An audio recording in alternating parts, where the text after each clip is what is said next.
In 1997, a chemist named John Dorrance figured out how to shrink a can of soup by removing the water.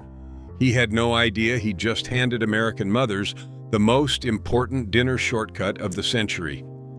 By 1962, the average family kept a dozen cans of condensed soup, and supper came together in one dish. Number 7 fed more church potlucks than any casserole in history. Number 3 was invented by accident. Hit subscribe, and let's count down 25 forgotten cream of soup dinners every 1960s Mom made from a can. Number 25, cream of mushroom soup on toast. Before it was a casserole binder, a can of cream of mushroom was a whole supper all by itself. On the nights when payday was still 2 days out, your mom would heat a can of Campbell's in a saucepan, thin it with half a can of milk instead of water to make it richer, and pour it steaming over 2 slices of toasted white bread. A can cost about 15 cents. The bread was already on the counter. That was it. The toast went soft underneath and stayed crisp at the crust, and the gray, savory soup soaked down into it until the whole plate turned into something warm and filling. Nobody photographed it. Nobody wrote it down. It was too plain to be a recipe. But on a cold Tuesday in February, it was the difference between a hot supper and going to bed hungry. Number 24, creamed tuna and peas on toast. This was the meal that turned 2 of the cheapest things in the pantry into something that felt almost like a restaurant plate. Your mom would open a can of cream of celery, stir in a drained can of tuna and a handful of frozen peas, and heat it slow until it bubbled. Then she'd spoon that thick, pale sauce over toast or split biscuits. A can of tuna ran about 32 cents, the soup 15, the peas a dime a bag. For under 60 cents, she fed the whole family a hot, creamy dinner that stuck to your ribs on a school night. The peas gave it little bursts of sweetness. The celery soup carried a savory depth that plain white sauce never had. Sailors' wives called it a payday tomorrow supper. It fed millions, and it has vanished completely. Number 23, scalloped potatoes and ham with cream of celery. Nobody wanted to stand over a stove making white sauce from scratch, whisking flour and butter, and praying it didn't clump. So your mom skipped all of it. She sliced potatoes thin, layered them in a buttered dish with chopped leftover ham and a sliced onion, poured a can of cream of celery thinned with milk over the top, and baked it covered for an hour until the potatoes went tender and the whole thing bubbled at the edges. No lumps, no standing and stirring. The soup did the work a roux used to do. A can cost 15 cents. The ham was Sunday's leftover, already paid for. By 6 o'clock, the whole house smelled like a farmhouse kitchen, and that dish came out of the oven, golden and blistered and good enough for company. Number 22, cheeseburger noodle skillet. Long before a blue box with a glove on it promised the same thing, your mom was making hamburger helper from scratch with a can of soup.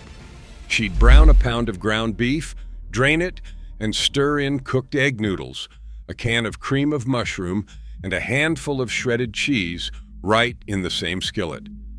10 minutes, 1 pan. Ground beef was around 50 cents a pound in the mid-60s, and it fed 6 people because the noodles and soup stretched it twice as far. The mushroom soup melted into a creamy gravy that coated every noodle, and the cheese pulled into strings when you served it. Kids came running when they smelled it. Food companies eventually bottled this exact idea and sold it back to us at a markup, and we forgot our mothers were doing it for a third of the price. Number 21, cream of chicken and biscuits. This was the shortcut version of an all-day chicken pie, done in 30 minutes on a weeknight. Your mom would stir a can of cream of chicken together with a splash of milk, some diced leftover chicken, and a can of mixed vegetables, pour it into a baking dish, and drop biscuits from a tube right on top. Into the oven until the biscuits puffed golden and the filling bubbled up around their edges. A can of soup was 15 cents, a tube of biscuits about a dime. The biscuit bottoms went soft and soaked up the creamy gravy, and the tops stayed flaky and brown. It looked like she'd been cooking all afternoon. She hadn't. She'd thrown it together while helping with homework, and the family thought she'd worked a miracle. Number 20. Baked pork chops in mushroom soup. Cheap end-cut pork chops, the kind that turned to shoe leather if you just fried them, became fork tender in the oven with 1 can of soup. Your mom would brown the chops fast in a skillet, lay them in a baking dish, and pour a can of cream of mushroom thinned with a little water right over the top. Then she covered it tight and let it bake low for an hour while she did everything else. The steam trapped under that lid broke the meat down slow, and the soup turned into a rich gravy that tasted like she'd made stock all day. Pork chops ran about 65 cents a pound. Served over rice or mashed potatoes with that gravy spooned across everything, it was Sunday dinner good on a Wednesday budget. Number 19. Ham and macaroni baked with cream of celery. When the Easter ham was down to scraps too small to slice, nothing got thrown away. Your mom would cube every last bit, toss it with cooked elbow macaroni, a can of cream of celery, some milk, and a handful of cheese, and bake it until the top went crusty and brown. A can of soup cost 15 cents. The ham was already free, a leftover of a leftover. The macaroni swelled and drank up the creamy sauce, and the ham gave every bite a salty, smoky note that made the whole dish taste far more expensive than it was. This was the meal that made a $9 Easter ham last a full week, 3 different ways, until the very bone went into a pot of soup. Nothing was wasted. Nothing was ever wasted. First pattern break. Here is what the can of soup actually was. It was not laziness, no matter what the fancy cookbooks say now. It was a tool. A working mother in 1963 might have 3 kids, a husband on shift work, no dishwasher, and a single afternoon to feed a family for a week on a factory wage. That can of condensed soup was a jar of pre-made sauce that never clumped, never broke, and never failed. It turned a woman with 15 minutes and 1 skillet into someone who could put a hot, creamy, home-cooked dinner on the table every single night. Campbell's understood exactly what they had. By the mid-60s, they were printing recipes right on the label, and their little red and white cans quietly became the backbone of American home cooking. We call it processed now. Back then, it was called getting supper on the table. Number 18. Broccoli and rice cheese casserole. This was how your mom got children to eat a green vegetable without a single complaint. She'd mix cooked rice, chopped broccoli, a can of cream of mushroom, and a can of cheddar cheese soup, then bake it until the top set into a golden crust. The cheese soup melted into everything, coating the broccoli in a rich, salty sauce that hid the fact that it was, underneath it all, a bowl of vegetables. A can of soup was 15 cents, a bag of rice pennies a serving. It filled the pan, filled the plate, and filled the kids without a war at the dinner table. Church ladies across the Midwest brought this to every potluck in a dish they'd write their name on in tape underneath, because everyone made it and nobody wanted to go home with the wrong pan. Number 17. Salmon casserole with cream of celery. Before salmon became something you ordered at a white tablecloth restaurant, it came in a tall can for about a quarter, and it fed a family on a Friday. Your mom would flake it, bones and all, into a dish with cooked noodles, a can of cream of celery, and a splash of milk, then top it with crushed crackers and bake it until the top went crisp and brown. The soft little bones in the can mashed right into the sauce, and nobody ever noticed. What they did notice was calcium, though they didn't know the word for it. A can of salmon, a can of soup, a sleeve of crackers, and you had a hot supper for 6 on the one night of the week the church said no meat. It tasted like a diner casserole and cost almost nothing. Number 16, smoked sausage and rice bake. On the nights your mom wanted a whole dinner in a single dish with almost no work, she reached for a ring of smoked sausage. She'd slice it into coins, stir it together with uncooked rice, a can of cream of mushroom, and enough water to cook the grain, then cover it and let the oven do everything. 45 minutes later, the rice had drunk up all that creamy, smoky liquid and swelled tender, and the sausage had perfumed the whole pan with garlic and smoke. Smoked sausage kept for weeks in the icebox, and a ring of it stretched across a big family easy. There was no browning, no draining, no standing at the stove. She could put it in, go fold the laundry, and come back to a dinner that smelled like she'd been cooking for hours. Number 15, chicken. A la king.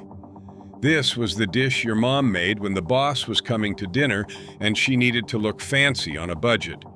She'd stir a can of cream of chicken together with diced cooked chicken, a jar of pimientos, some peas, and a handful of sliced mushrooms, and heat it until it was thick and glossy. Then she'd spoon it over toast points, split biscuits, or if she was really putting on airs, those little puff pastry shells. A can of soup, and the leftover meat from a 39-cent-a-pound fryer, and suddenly the table looked like a hotel dining room. The pimientos gave it little flecks of red that made it look like real cooking. Nobody at the table knew the whole elegant thing had started with one humble can. That was the magic of it. It let a tired woman look like a chef. Number 14, Swiss steak in mushroom soup. Round steak was one of the cheapest, toughest cuts at the butcher counter, the kind that fought back when you chewed it. Your mom knew how to beat it. She'd flour the meat, pound it thin, brown it hard in a skillet, then lay it in a dish and smother it in a can of cream of mushroom cut with a little water. Covered tight and baked slow for 2 hours, that tough steak surrendered completely, falling apart under a fork in a gravy so rich it tasted like it took a professional to make. Round steak ran under $1 a pound, and this cut fed the whole family. Served over mashed potatoes with that mushroom gravy poured across everything, it was the meal that made a 50-cent piece of meat taste like something out of a steakhouse. Number 13, turkey tetrazzini. The day after Thanksgiving, when there was a mountain of leftover turkey and nobody could face another cold sandwich, your mom transformed it. She'd toss shredded turkey with cooked spaghetti, a can of cream of mushroom, a splash of milk, some cheese, and whatever mushrooms she had, then bake it under a blanket of buttered crumbs until the top went golden and crackling. It was named after an opera singer, which made it sound impossibly elegant, but it was really just a way to use up a bird nobody wanted to look at anymore.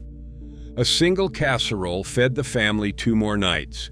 The creamy sauce carried the last of the turkey, the crumbs gave it crunch, and by the end of it, that 30-cent-a-pound holiday bird had fed the household for a solid week without a scrap going in the bin. Second pattern break. Here is what Campbell's figured out that changed everything. In 1934, they hired a home economist to sit in a test kitchen and do nothing but invent recipes that used their soup, then print them on the labels. It was the single smartest advertising decision in the history of American food. They weren't selling you soup anymore. They were selling you dinner, a sauce, a gravy, a binder for 100 different casseroles, and every recipe on that label sold 3 or 4 more cans. By the 1960s, the average American pantry held a wall of those little red cans, and mothers reached for them the way their own mothers had reached for flour and lard. A whole generation learned to cook not from a grandmother, but from the back of a soup can. And it worked.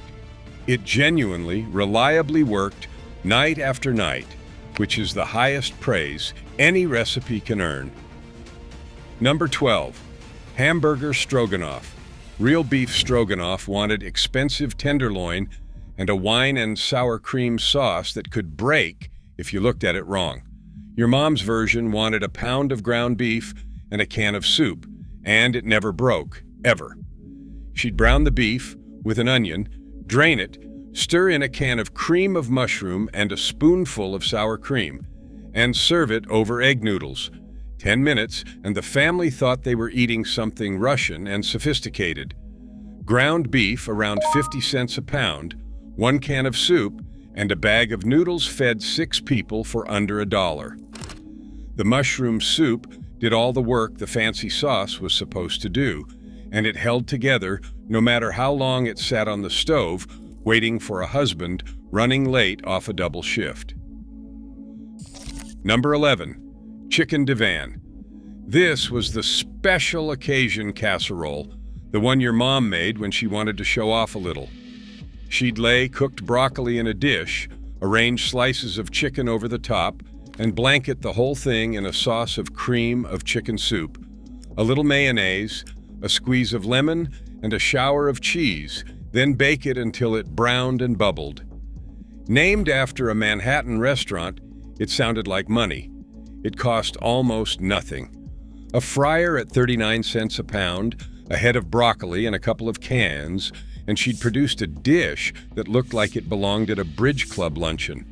She served it to the ladies on her good plates, and every one of them went home and asked for the recipe. She never quite told them how simple it was.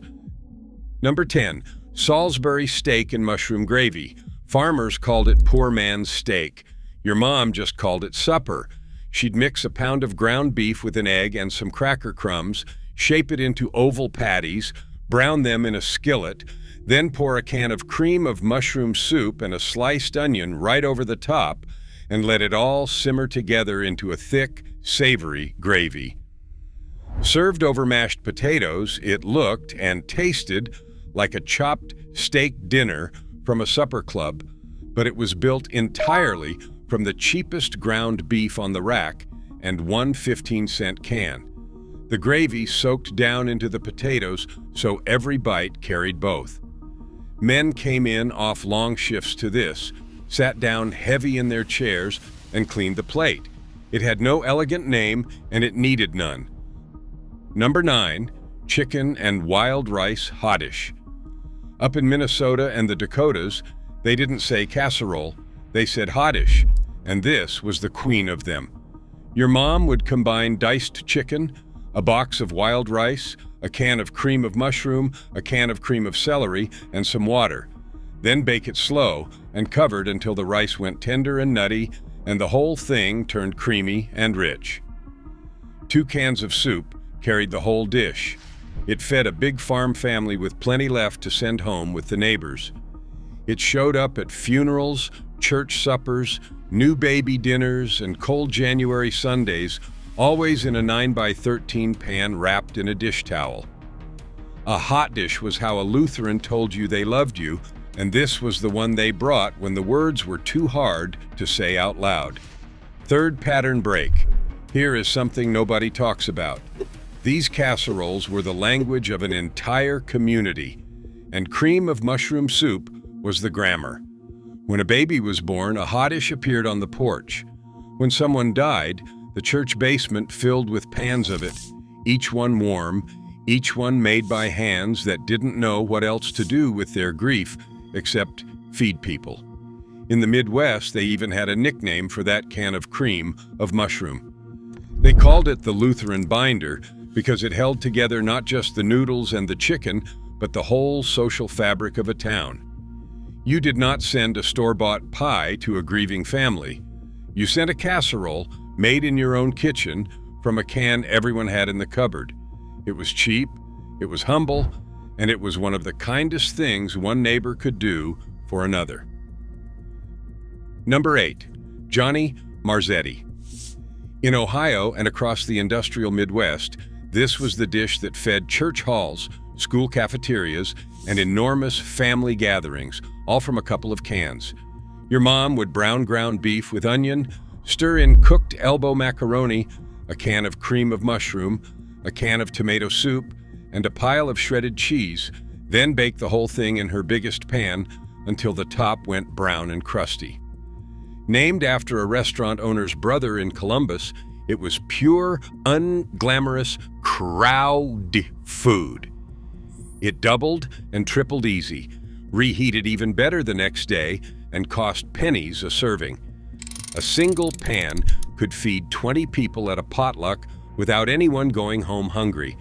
The cheese pulled into strings, the tomato and mushroom soups melted into a rich red-brown sauce, and every child in Ohio grew up on it. Number 7. Funeral potatoes. No dish on this list fed more church basements, and it earned its name honestly. When there was a funeral, the ladies of the congregation made this, and they made it by the dozen. Your mom would mix shredded hash brown potatoes with a can of cream of chicken soup, sour cream, melted butter, and cheese. Then top it with crushed cornflakes or crackers and bake it until the topping went golden and the inside turned molten and rich.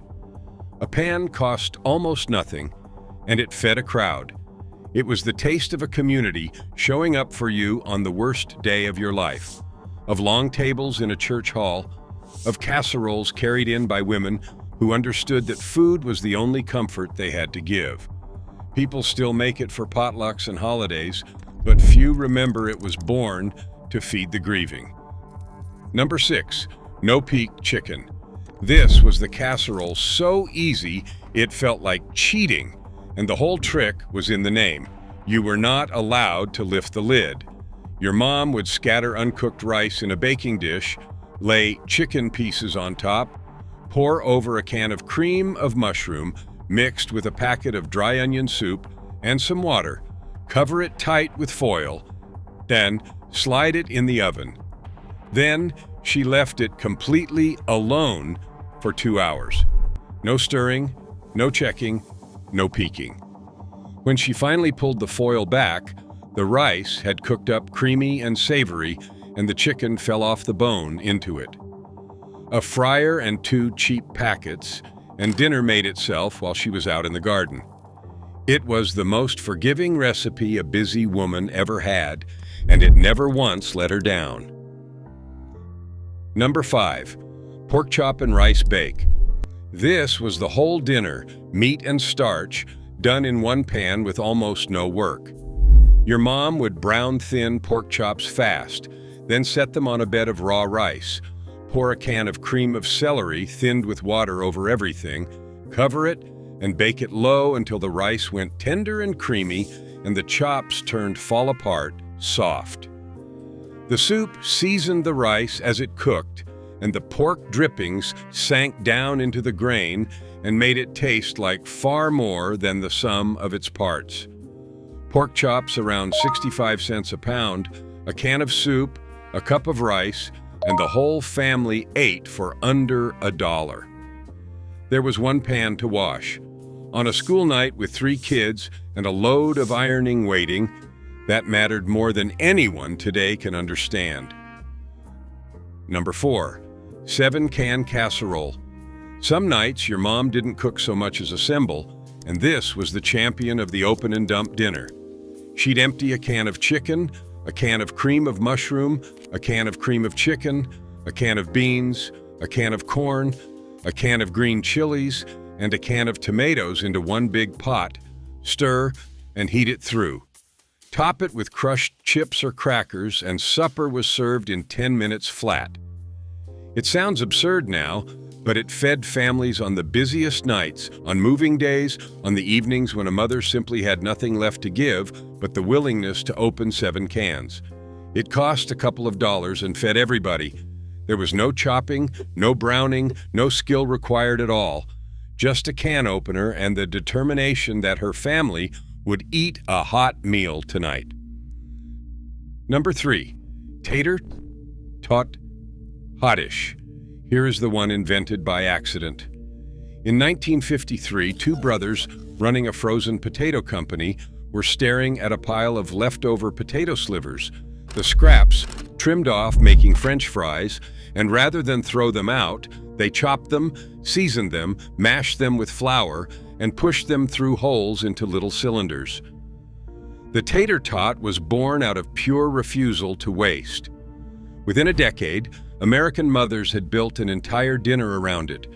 Your mom would layer browned ground beef, a can of cream of mushroom, and frozen vegetables in a pan, then cover the whole top in a tidy blanket of tots and bake it until they turned crisp and golden. The soup bubbled up creamy underneath, the tots crackled on top, and children who wouldn't touch a casserole devoured it. An accident in a potato plant became the most beloved hot dish in the Midwest. Number 2. Green bean casserole. In 1955, a home economist named Dorcas Riley sat in the Campbell's test kitchen and combined two things almost every American kitchen already had: a can of green beans and a can of cream of mushroom soup. She stirred in a little milk and soy sauce, topped it with a handful of French fried onions, and baked it. She was trying to invent a quick, cheap side that used pantry staples anyone would have on hand. She had no idea she'd just created what would become the most famous casserole in American history. By the 1960s, it was on tables coast to coast, and today it still appears on an estimated 20 million Thanksgiving tables every single year. One woman, 2 cans, and a can of onions gave America a dish it has never let go of. Most people who make it have no idea it has a birthday, or an inventor, or a name.